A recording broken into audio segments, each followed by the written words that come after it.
Entre Israel y Hamás, hoy la imagen del día sin duda es la apertura del paso de Rafah.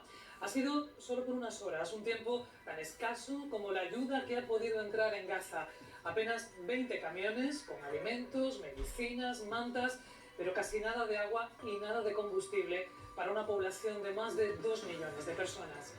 Mientras, en busca de una solución al conflicto, más de una veintena de líderes mundiales, entre ellos el presidente del gobierno español, se han reunido también hoy en Egipto con ausencias importantes como la de Israel o Irán. La llamada Cumbre de la Paz ha terminado sin acuerdo. Hoy analizamos las claves de una guerra que deja ya miles de víctimas a ambos lados de la frontera de Gaza. Hablamos también con andaluces que se han visto atrapados en este infierno. Desde hace 70 años, en una esquina del planeta a orillas del Mediterráneo, se desarrolla una partida interminable que mantiene en vilo al resto del mundo. 7 décadas de convulsión que han concluido, como de costumbre, en una nueva guerra, tan cruel como las anteriores. La diferencia, esta vez, es que el tablero ha saltado por los aires, quizá para siempre.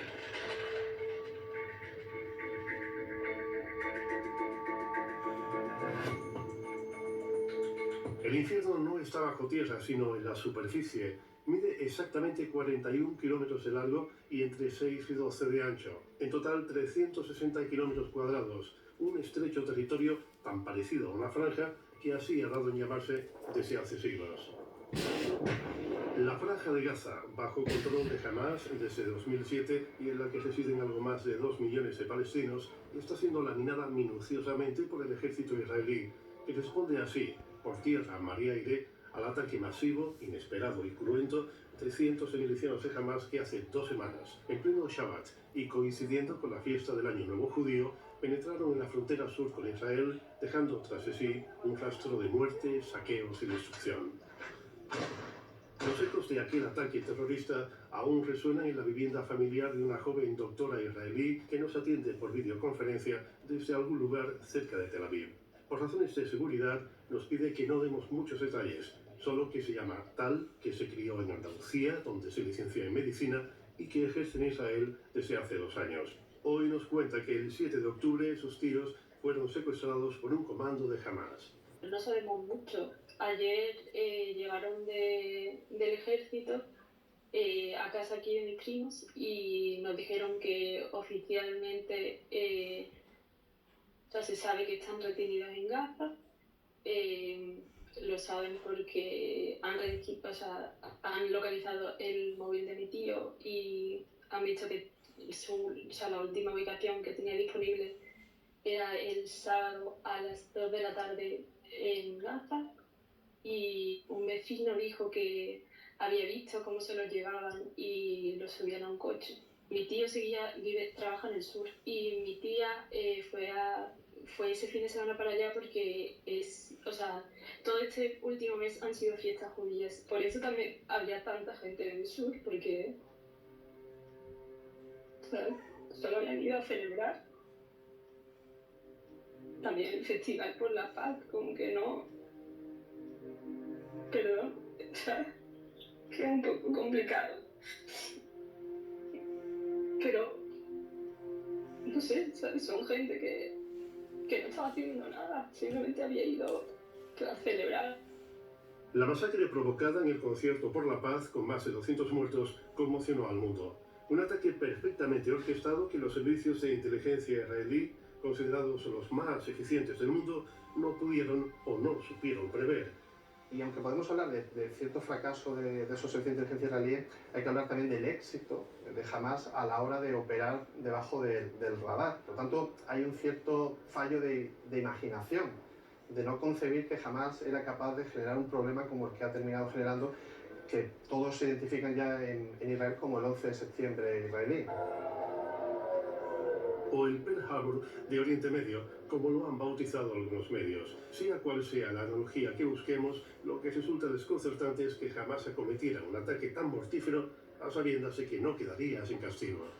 Es algo que provoca bastante desconcierto porque si hay algo que Israel había proyectado sin ningún tipo de duda es que los ataques reciben represalia. Hamás atacó y dio por descontado el contraataque, aunque los hilos se movían en la sombra y desde otro sitio. Irán es un patrocinador fundamental de Hamás y es un legitimador de su actividad, y resulta difícil imaginar que Irán no fuese consciente, no tuviese noticia de que Hamás podía plantear algo similar. Y con un propósito muy concreto: minar las negociaciones que Israel ha entablado con algunos países del Golfo Pérsico. Estos acuerdos supondría verdaderamente un enorme éxito para la diplomacia israelí, de sumar a lo que es un país importantísimo ahora mismo dentro del mundo árabe como es Arabia Saudí. Creo que la iniciativa que haya podido llevar a cabo Hamás es para bloquear ese posible acuerdo. De una actitud o con una acción que yo en términos militares no la entiendo, y me parece que va a tener unas consecuencias gravísimas para su población.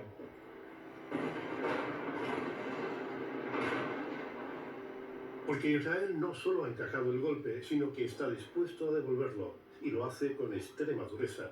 De hecho, los bombardeos en la franja han sido persistentes. No hay luz ni agua corriente, y los suministros básicos se agotan irremisiblemente para la población civil que, como siempre, sale perdiendo, nos dice el periodista Javier Gutiérrez, durante varios años y hasta hace muy poco corresponsal de Televisión Española en Oriente Medio.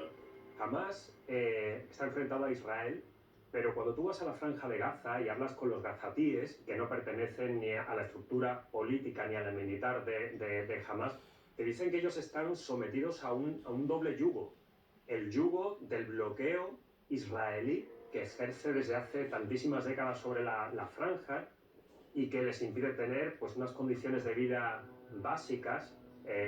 Y por otra parte tienen el yugo de Hamás, porque Hamás ejerce con mano férrea una gestión de la franja que es una dictadura, y por tanto tampoco permite a sus ciudadanos tener unas condiciones de vida normales. Hamás solo se sometió una vez a elecciones, que las ganó en el año 2006, pero es que no ha habido más elecciones en las que los gazatíes puedan, a través de su voto, decir si están a favor o en contra de esa gestión, como sería una democracia. Por tanto, los gazatíes tienen las de perder siempre. Los centenares de muertos que causó el ataque a un hospital de Gaza el pasado martes y del que se culpa a Israel, aunque Israel lo niega, ha complicado el panorama en una región ya de por sí convulsionada. La matanza provocó una ola de indignación en todo el mundo árabe y arreció cuando, horas después de la tragedia, el presidente Joe Biden aterrizó en Israel y avaló la versión oficial de Tel Aviv, según la cual fue un cohete de la yihad islámica y no un bombardeo israelí el causante de la catástrofe. And based on what I've seen, it appears as though it was done by the other team, not you. La comunidad internacional se ha mostrado consternada ante la magnitud de la tragedia. No podemos hacer responsables a todos los gazaríes de las acciones criminales de Hamás. Y tampoco oculta una enorme preocupación. La matanza, cuya autoría no está del todo clara, podría inflamar los ánimos y de paso reavivar la actividad terrorista en el futuro, dentro y fuera de Oriente Medio, incluso aunque Israel lograra extirpar a Hamás del territorio. Evidentemente, la desaparición de Hamás no va a acabar con la violencia terrorista contra Israel con una inspiración en la causa palestina. Es decir, todo lo contrario, es decir, al final puede generar que el relevo sea tomado por otro tipo de actores. Y creo también que serán aprovechadas por organizaciones terroristas como Al-Qaeda o el Daesh o cosas parecidas para llevar a cabo atentados, y ahí nos sitúa a los países europeos desde luego en primera línea de acción. Así las cosas, la comunidad internacional afronta 4 desafíos en simultáneo. El más inmediato consistió en localizar a los ciudadanos no residentes, turistas y trabajadores de paso que se encontraban en Israel cuando comenzaron los ataques.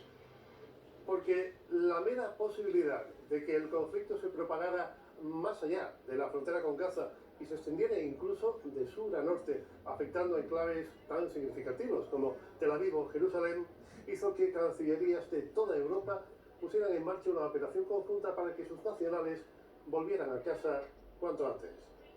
Naturalmente, en los días inmediatamente posteriores al estallido del conflicto, escapar de Israel se convirtió en una carrera de obstáculos. Los primeros cohetes que Hamás lanzó contra Israel pillaron a los malagueños Cristina y Fran en su hotel de Tel Aviv, durmiendo.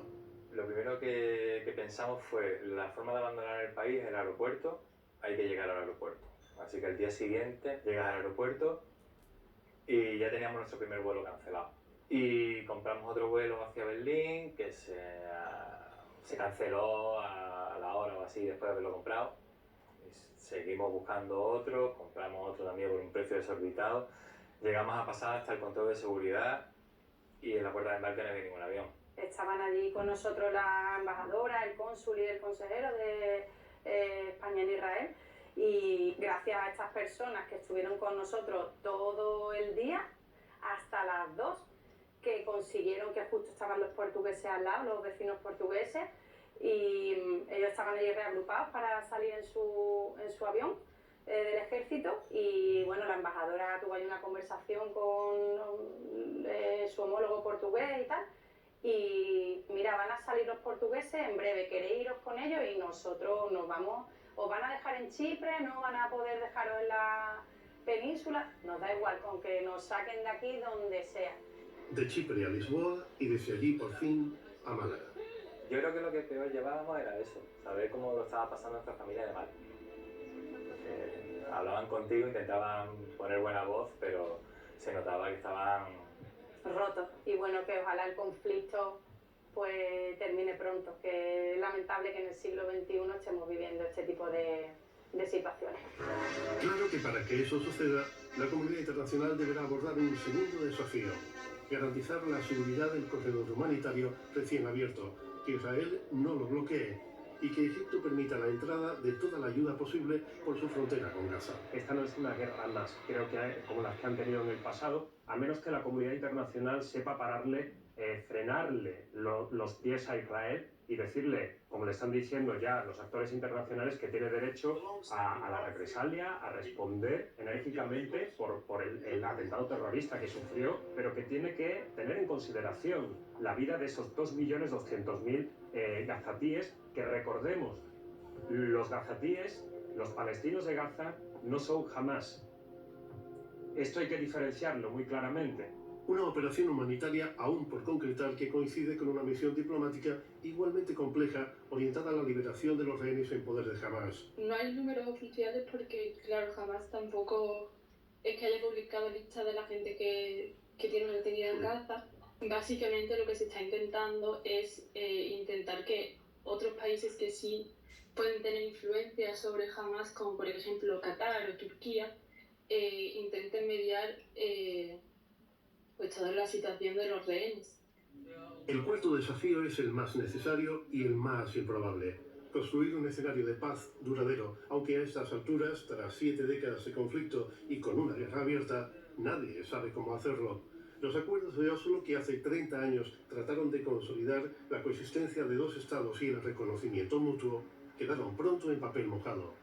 Y llegamos a día de hoy en la que esa solución, dicho por todo el mundo, es prácticamente imposible de implementar. ¿Por qué? Pues porque la ocupación israelí de los territorios ocupados, de los territorios palestinos, es tal que no se podría implementar un Estado territorialmente palestino si no es con la devolución de tierras por parte de Israel a Palestina. Entonces estamos en un callejón sin salida. Por si fuera poco, en esta interminable crisis se abre paso otra guerra, la guerra del relato. Cómo se cuenta lo que sucede y cómo se sienten aquellos que narran lo que está ocurriendo. Lo que se ha hecho hace una semana es el peor crimen que se hizo en contra de la sociedad civil desde los días del Holocausto.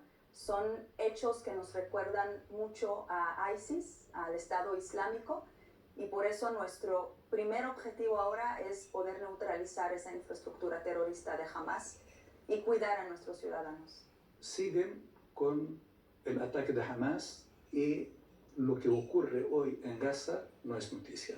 Lo que está ocurriendo es un exterminio de un pueblo y le están dando un cheque en blanco a Israel, una licencia para matar.